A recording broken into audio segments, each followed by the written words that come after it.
Happy Lord's Day, everyone! Welcome to our online worship celebration. Sa araw pong ito, tayo po ay magpupuri at aawit ng pagsamba sa ating Panginoon. Sa lahat po ng bagay na pwede natin gawin sa mundo, ang pinakamasarap po ay ang magpuri sa Diyos. Kaya sa pagkakataong ito, awitan po natin ang ating Diyos sa buhay.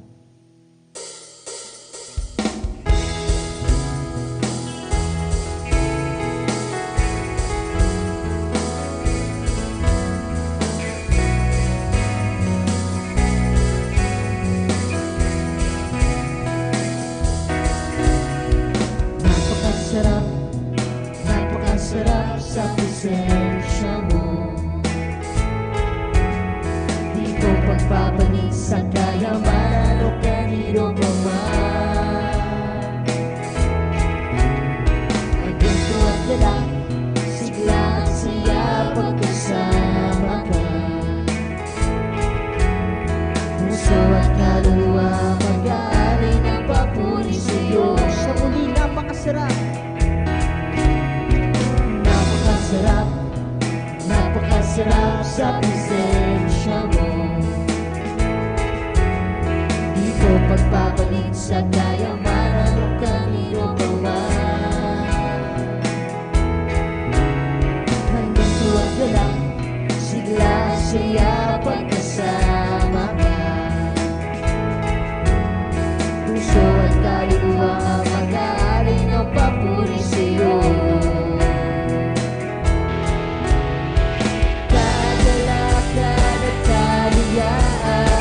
Patuloy na naranasan ang buhay ko'y kung walang kapayapaan dahil sa iyong kabutihan. Napakasarap, napakasarap sa presensya mo. Di ko pagpapalit sa kayamanan o kanino pa man.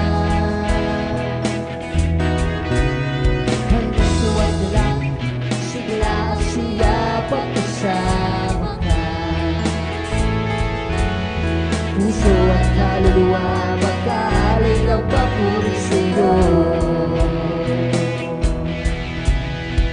Kagalakan at kadulaan, patuloy na naranasan ang buhay ko'y puno ng kapayapaan dahil sa iyong kabutihan.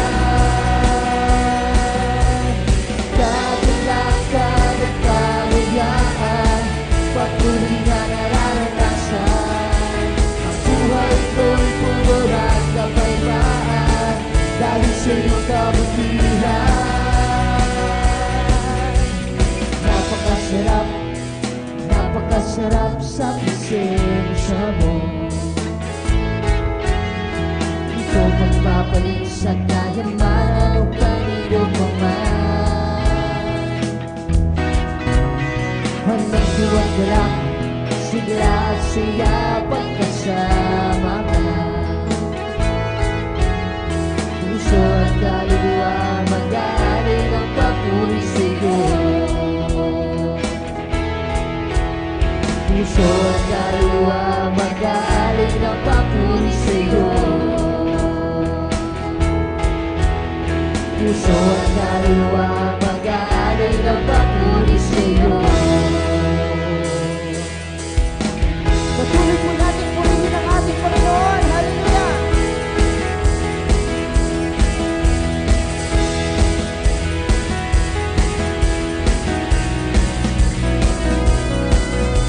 Hindi ako mapapagod na magpuri sa iyo. At ito ang nais na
ang nais ng kaluluwa ko.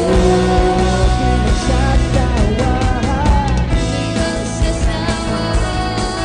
na sa'yo ay sumbang. Pagkakit ko nakalulubog sa'yo, Ama.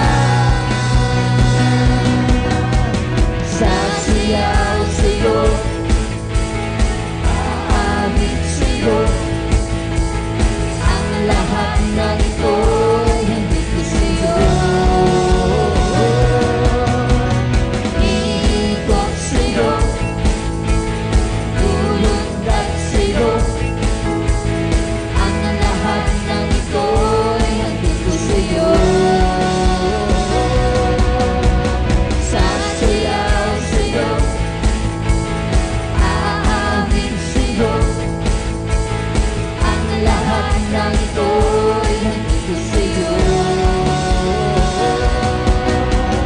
Iikot sa'yo, lulundag sa'yo.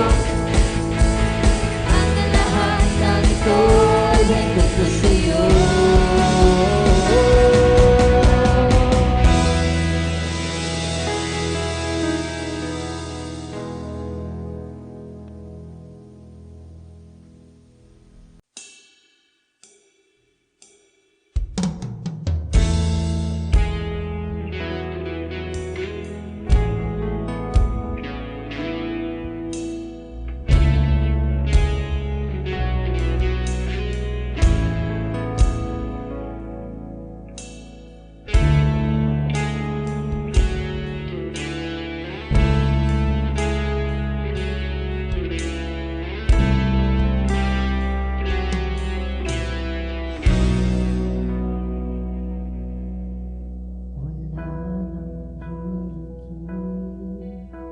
Sa puso mo,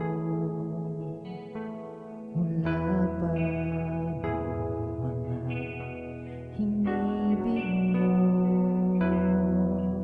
Ano man ang kalagayan ko, hindi ka nagbago.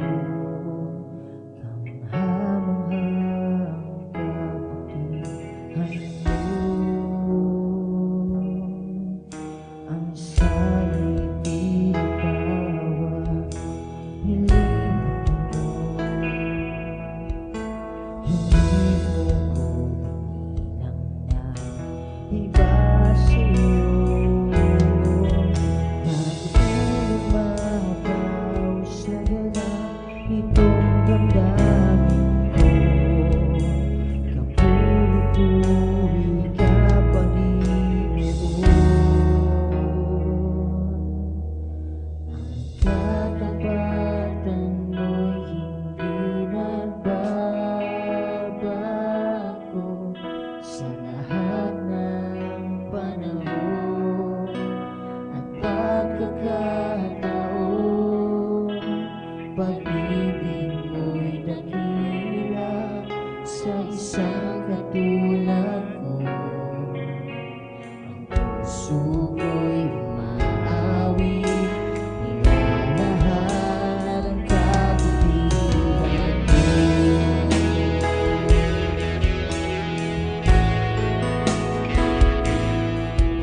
Ang sa'yo'y pinanawan, nilimot mo. Hindi mo ko ilang na iba sa'yo. Nagpumapaw sa gala itong damdamin ko. Kapuri-puri ka Panginoon. Ang katapatan mo'y hindi nagbabago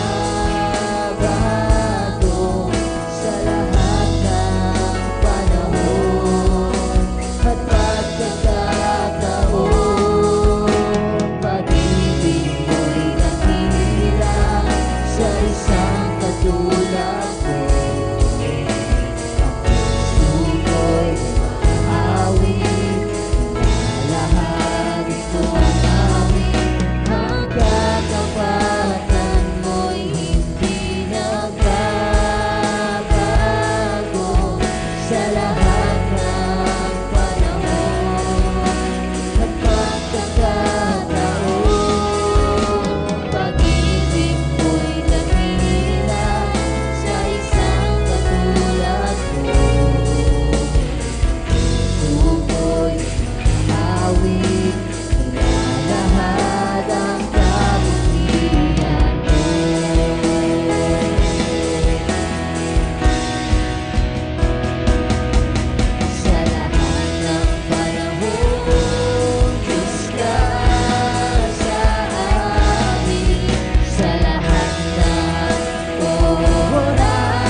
Dakilain ka sa buhay ko.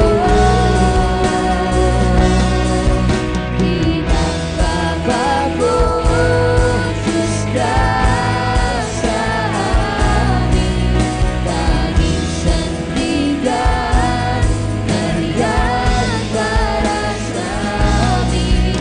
Panginoon Jesus, maghari ka. Magliwanag ka sa buhay ko. Aming Ama.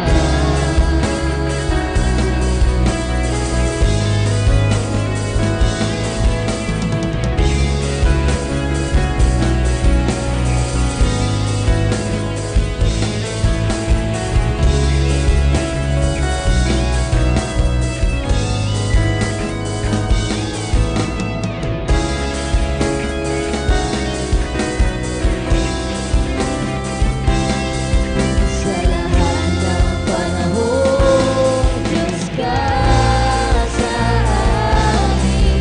Sa lahat ng oras, nariyan para sa amin.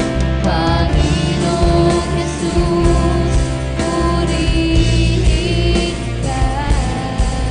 Dakilain ka sa buhay ko. Di nagbabago, Diyos ka sa amin. Tanging sandigan, nariyan para sa amin. Panginoong Jesus, maghari ka. Magliwanag ka sa buhay ko. Aming Ama.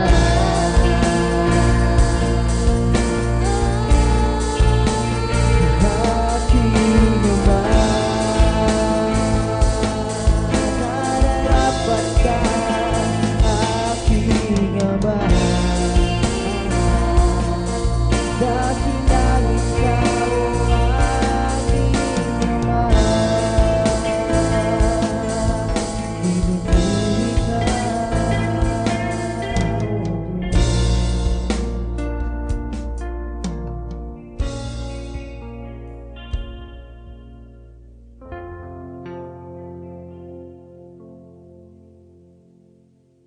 Dumako naman po tayo sa ating communion. Mga minamahal kong kapatid sa pananampalataya, sa oras ng ating pagsamba at pagtanggap ng banal na communion, tandaan natin ang dakilang pag-ibig ng Panginoon sa atin. Gayunman, hindi lamang sapagkat tandaan ito, kailangan din nating isabuhay ang kahulugan ng pag-ibig na ito sa ating mga buhay. Sabi sa Juan, Kapitulo 3, talata 16, ipinapaalala sa atin ng ating Diyos ay nagbigay ng kanyang bugtong na anak upang tayo ay maligtas. Ang kanyang pag-ibig ay hindi lamang limitado sa salita, kundi ito'y naging gawa, nagpapakasakit at namatay para sa atin. Sa pagtanggap natin ng banal na communion, tayo hindi lamang tumatanggap ng katawan at dugo ni Kristo, kundi tayo ay nagpapahayag din ng ating pagtitiwala sa kanyang pagsakripisyo at pagmamahal. Kaya't sa bawat hakbang ng ating ginagawa, alalahanin natin ang halaga ng pag-ibig na ito. Huwag natin sayangin ang mga biyayang sa pamamagitan ng pagpapabaya sa kasalanan at pagkakataon na maging instrumento ng kanyang pagmamahal sa ating kapwa. Manalangin po tayo.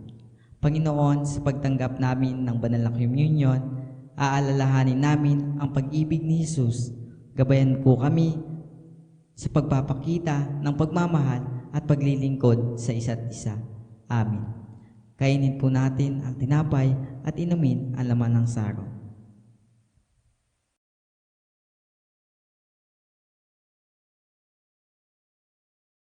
Dumako naman po tayo sa ating pagbibigay. Bago tayo magbigay, may nais lamang po akong ibahagi sa inyo. Sabi po sa mga Kawikaan 3, Kabanata 9 hanggang 10, parangalan mo si Yahweh sa pamamagitan ng iyong mga kayamanan. at mula sa iyong mga pinakamainap na ani, siya ay iyuring handugan. Sa gayon, kamalig mo ay lagi ng aapaw, sisidla ng inumin ay hindi nga matutuyuan. Honor God with everything you own. Give Him the first and the best. Magbigay po tayo. Maaari ninyo pong ipadala ang inyong mga tithes and offering sa account number na makikita sa inyong mga screen. Maraming salamat and God bless.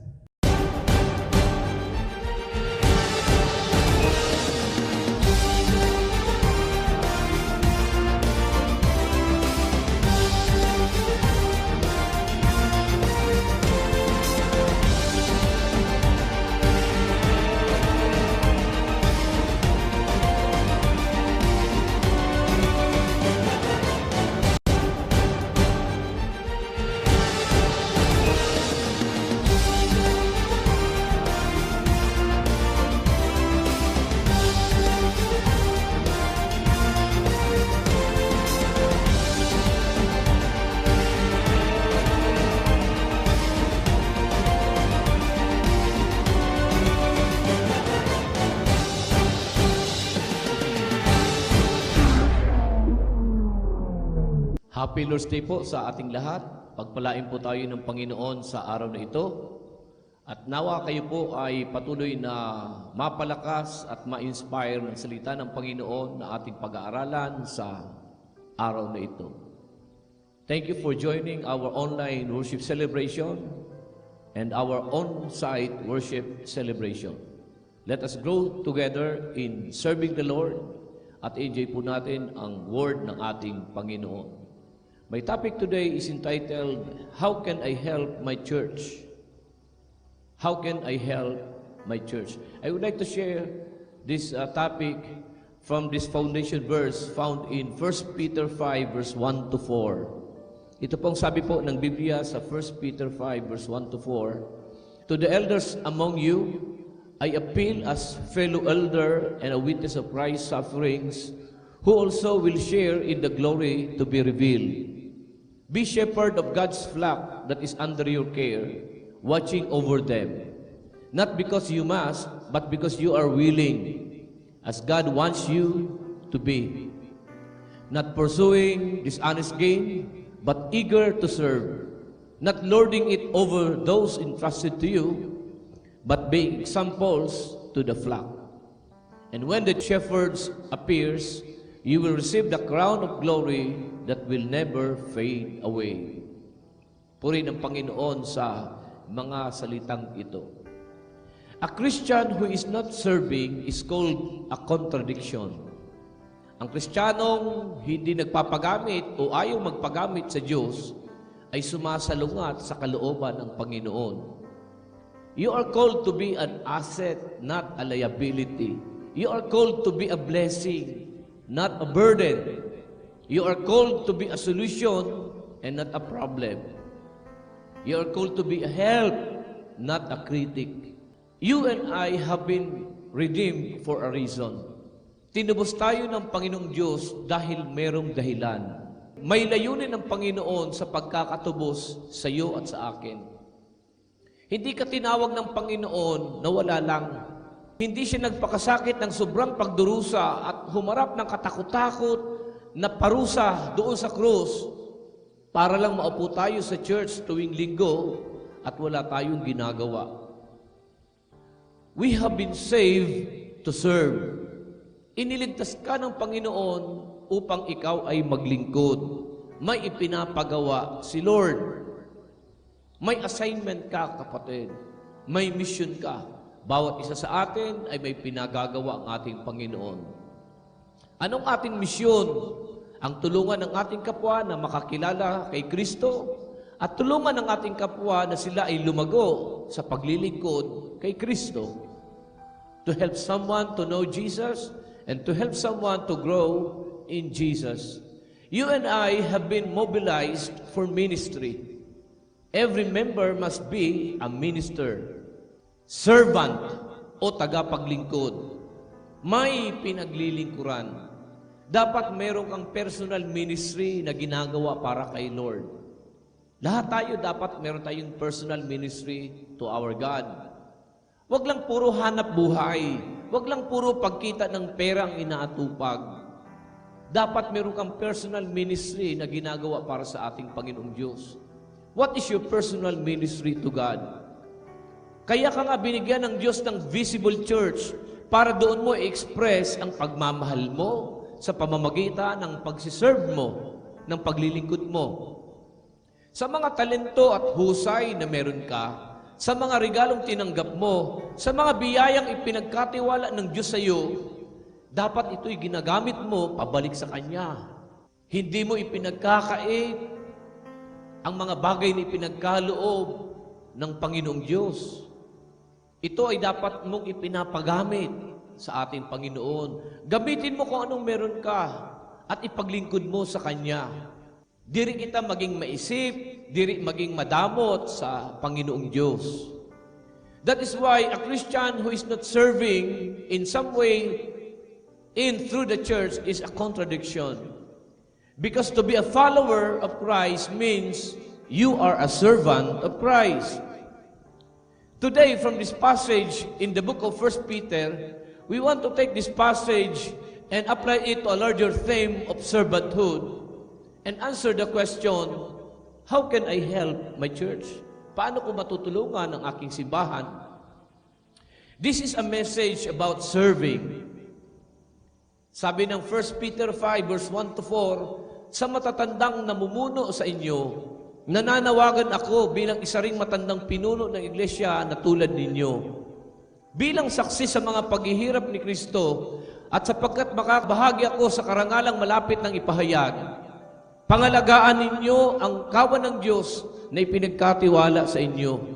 Gawin ninyo ito ng maluwag sa loob at hindi napipilitan lamang. Yan ang nais ng Diyos. Gampanan ninyo ang inyong tungkulin. Hindi dahil sa kabayaran, kundi dahil gusto ninyong makapaglingkod. Hindi bilang Panginoon ang inyong nasasakupan. Kundi maging halimbawa kayo sa kawan. At pagparito ng pinunong pastol ay tatanggap kayo ng maluwalhating koronang hindi kukupas kailanman. Paano tayo makakatulong sa iglesia, sa ating simbahan? How can I help my church? Una, kapatid, help your church by serving willingly. Help your church by serving willingly. Sabi ng verse 2, be shepherds of God's flock that is under your care, serving as overseers, not because you must, but because you are willing, as God wants you to be. Serve willingly. Maglingkod ka ng buong kagustuhan, bukal sa iyong kalooban. Alam niyo po mga kaibigan, mga kapatid, madami sana ang may potensyal, kaya lang ayaw magpagamit sa Panginoon. So many are useful to this church to advance the gospel, but they are not willing. They refuse. Yun po nakakalungkot. Ang daming may kakayahan, ang daming may talento at may abilidad, but they refuse to serve. Ayaw magpagamit sa ating Panginoon. Mga kapatid, gamitin natin ang potensyal to advance the gospel of Christ. Mag-imbita ka sa mga kaibigan mo. Tulungan mo ang connect group leader mo. Gamitin mo ang sphere of influence mo sa mga kasama mo sa bahay, sa trabaho, sa iyong tindahan, sa iyong hanap buhay. Kung may sasakyan ka, i-offer mo ang sasakyan mo and bring your friends to the church. Kung kaya mong pamasahian, gawin mo para kay Lord. Kung may talento kang magturo, bakit di mo gamitin para sa ating Panginoon? Magturo ka sa mga bata, magturo ka sa ating mga kapatiran. Nangangailangan tayo ng maraming manggagawa na mag-guide, mag-share ng Word of God. Kung may kakayahan ka namang maggabay sa mga tao, bakit di mo ipagamit kay Lord ang buhay mo? Pagamit mo sa Panginoon ang iyong lakas, ang iyong talino. Huwag nating aantayin lipasan tayo ng panahon. Dahil isang araw, gustuhin mo mang gawin ang sinasabi ko, baka hindi mo na ito magawa. The Scripture is clear. We have been called to serve. And we must not reject His call. Huwag po nating tatanggihan ang alok ng ating Panginoon. Be willing to serve God. Be willing to serve in the church. Gawin natin ito bilang isang oportunidad. Take this as an opportunity to use your talents and gifts, to use your ability. It is God's desire that you surrender your life to Him. You surrender willingly and serve God willingly. Not by force. Nais ng Panginoong Diyos na gustuhin natin maglingkod. Hindi yung pinipersa. Hindi yung tinatakot ka, hindi yung tinutulak ka, kundi maging bukal sa kalooban mong tumulong sa simbahan ng ating Panginoon. Dapat hindi ka napipilitan sa ginagawa mo, kundi naglilingkod ka dahil mahal mo ang pinaglilingkuran mo.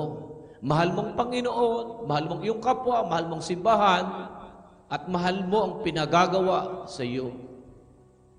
Gaya ni Maria, tinanggap niya ang assignment niya willingly. Sabi niya, be it unto me according to your word. How can I help my church? Serve willingly and help your church by serving eagerly. Sabi ng verse 2, but be eager to serve.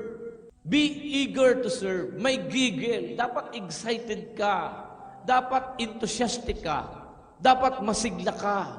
Gaya ng dati mong ginagawa na nag-aapoy ka, ibalik mo ang sigla. Ibalik mo ang iyong pasyon sa ginagawa mo upang maging makabuluhan ito sa mata ng ating Panginoon. Be eager to do something for the Lord. Dapat eager kang mag-imbita. Eager kang naghahandog sa ating Panginoong Diyos. Eager kang dumalo sa pagtitipon. You come early and you stay late to help clean up. Hindi mo inaantay na utusan ka, marunong kang magkusa, you volunteer yourself. You find something to do, and you are eager to do it. Alam niyo po mga kapatid, masarap tignan ang mga Kristiyanong masigla kung kumilos sa gawain ng Panginoong Diyos. May impact ang ginagawa ng mga taong eager. They are enthusiastic and passionate. Ginagawa mo ang kakayahan mo to express your feelings to God. Eager ka sa ginagawa mo. Masakit din sa pakiramdam ng Panginoon, malungkot sa damdamin ng Panginoon, yung makita mga Kristiyano kahit may kakayahang gawin ang isang bagay, ay pinag-aantay ang Panginoong Diyos. Alam niyo po mga kaibigan, mga kapatid, maraming beses na po kayong hinamo ng salita ng Diyos. Ano gagawin natin? Ngingitian lang natin si Lord? Pangiti-ngiti lang tayo, wala tayong gagawin. Ano pa po yung inaantay natin? Be eager to serve God. Dapat nagmamadali ka. Dapat excited ka. Dapat nagtatanong ka, anong gagawin ko? At ready na ako. Ano pong inaantay natin? Huwag nating pinag-aantay ang ating Panginoon. We have to be excited in serving the Lord. Ano pinaantay natin? Ang paluhudon si Lord bago kita magsunod? Papaluhulod ang kagurangnan. You know what you are anointed for. Alam mo po kung bakit ka inanoint ng Panginoon. Alam mo po yung kakayahang binigay ng Panginoon sa iyo. Alam mo yung talent mo, alam mo yung gift mo. Kailan mo ipagagamit sa Diyos? At hanggang kailan mo pag-aantayin si Lord bago ka sumunod? Alam niyo po mga kaibigan, mga kapatid, sa totoo lang, sabi nga, importante ka. Importante ka sa kingdom niya. Importante ka sa simbahan. Pero diri ka magparapa-importante sa kagurangnan. Kapag hindi ka nakuha ni Lord sa pangungusap, wait ka lang po for that perfect circumstance. At tiyak, ikaw mismo magmamadaling mangangako kay Lord na susunod ka na at maglilingkod ka. Ayaw po pagparapahulata si Lord. Be eager to serve while there is still time, while you are still strong, while you can still do it. Samantalin natin yung pagkakataon na ito, bigay sa atin, Lord, malakas pa tayo, may kakayahan pa tayo maglingkod. May panahon pang ibinibigay sa atin ng Panginoon. The door is still open for you to serve. The Scripture says that all of us, lahat tayo, dapat may role na dapat gawin. Hindi lang 20% ng mga tao sa church, kundi 100% dapat lahat may ginagawa para kay Lord. Doing your role, doing your assignment, kung anong pinapagawa ng ating Panginoon. Be eager to serve God sa kung anong husay mo. Ano yung regalo mo? Ano yung talent mo? Ano yung kakayahan mo? Anong meron ka? Iba-ibang ating kakayahan. Iba-ibang ating kakayahan sa pagbibigay, iba-ibang ating talento, iba-ibang regalong ating tinanggap. Pero dapat lahat nagsasakripisyo. Ito yung tumpak na pagsamba. We may not be equal in giving. We may not be equal in talents and gifts. But all of us should be equal in sacrifice. Dapat lahat tayo nagsasakripisyo. Dapat lahat tayo nagpapagamit kay Lord. You're eager to sacrifice in doing your assignment to God. Iparamdam mo naman kay Lord na mahal mo siya sa pamamagitan ng pagpapagamit sa Kanya. Nagtanong ang Panginoon kay Apostol Pedro. Sabi ng Panginoon, Peter, do you love me? Mahal mo ba ako? Sabi ni Pedro, yes, Lord, I love you. Sabi ng Panginoon, pakainin mo aking tupa. Alagaan mo aking tupa. Isa sa ekspresyon ng pagmamahal kay Lord, tayo ay nag-share ng Word of God sa ating kapwa. Nag-aalaga ng mga tupa ng ating Panginoon. Nag-iimbita, doing something in the kingdom of God. Meron tayong role na gagampanan ng iyong mga kaibigan, iyong mga kamag-anak, ang iyong mga kakilala ay naglilingkod kay Lord dahil nagpapagamit ka. Lahat ng ating husay at talento, paggamit natin sa ating Panginoon. Serve willingly and serve eagerly. Pangatlo mga kaibigan, help your church by serving as an example for others. Paglingkod tayo sa simbahan bilang isang mabuting halimbawa sa iba. Sabi ng verse 3, not lording it over those entrusted to you, but being examples to the flock. Lahat tayo dapat maging mabuting halimbawa, hindi lang isang tao, hindi lang dalawang tao, kundi lahat tayo, lalo na tayo mga matatagal na kay Kristo. Sa mga Kristiyanong kabataan, sa mga Kristiyanong estudyante, be an example of what a Christian student look like. What a Christian youth look like. Ano ba ang dapat makita sa isang kabataan o sa isang estudyante na nagmamahal sa ating Panginoong Diyos? Masipag mag-aral, magalang at masunurin sa magulang, may time at aktibo sa church. Be a good example sa ating mga kapwa-estudyante para gayahin ka.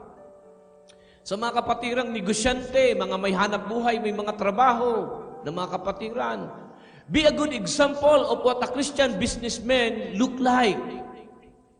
Ano ba ang dapat makita sa isang Kristiyanong naghahanap buhay, sa isang negosyanteng Kristiyano, sa isang kapatid na naghahanap buhay?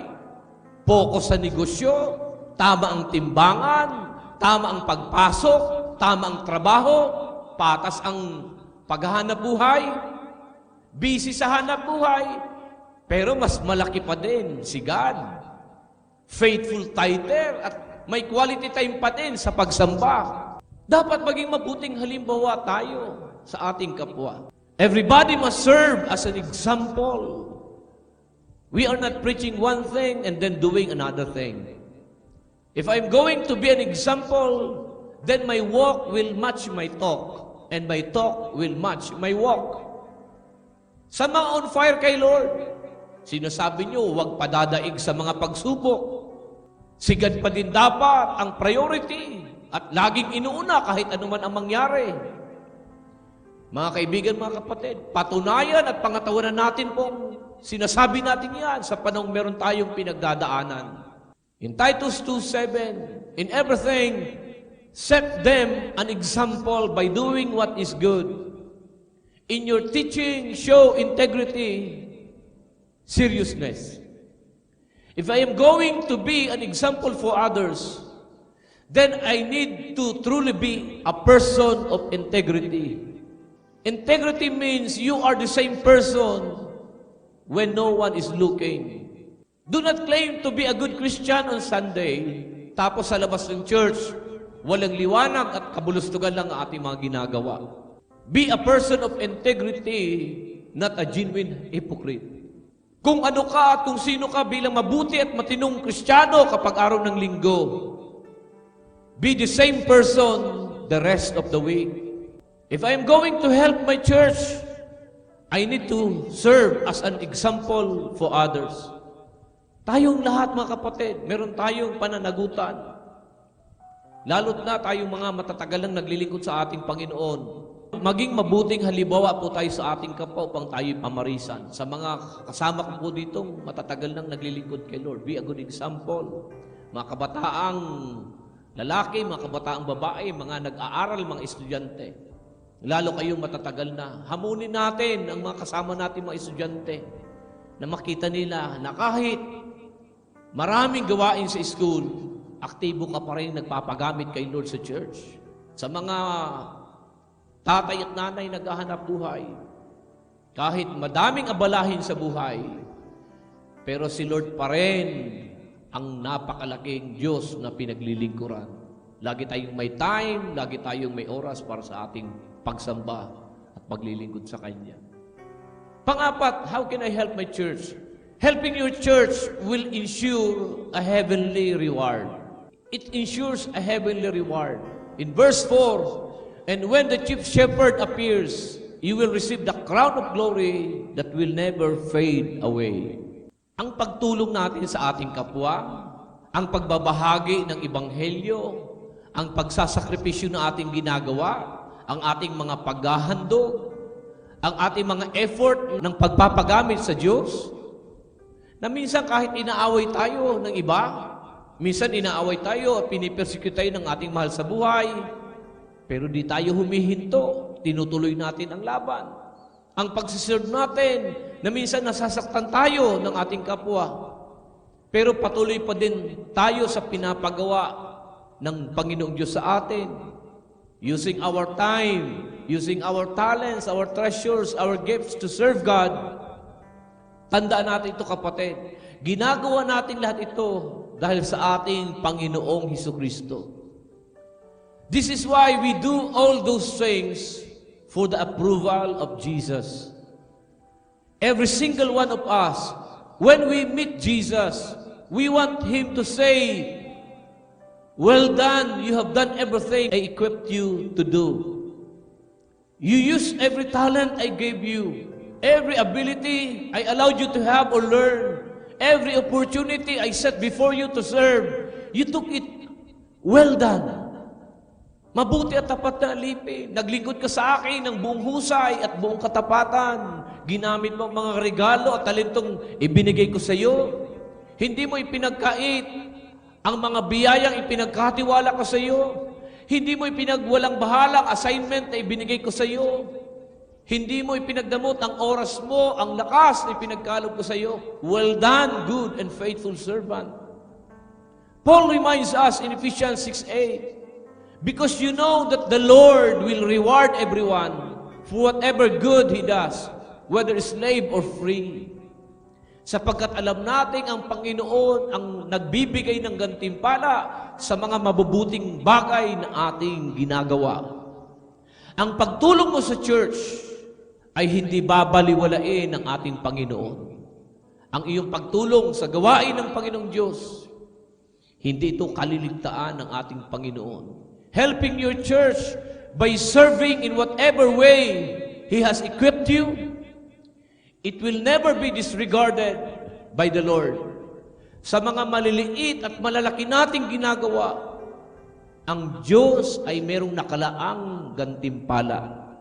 Sa aking pagtatapos, meron isang kwento, napangiti ang isang magsasaka ng tamaan ng kidlat at masunog ang isang lumang dampa. Sabi niya, at least hindi na ako nahirapan sa paggiba, sabi niya, kusang sinunog ng kidlat, yung lumang dampa. Biglang bumuhos ang malakas na ulan at nahugasan ang mga putik ng kanyang sasakyan.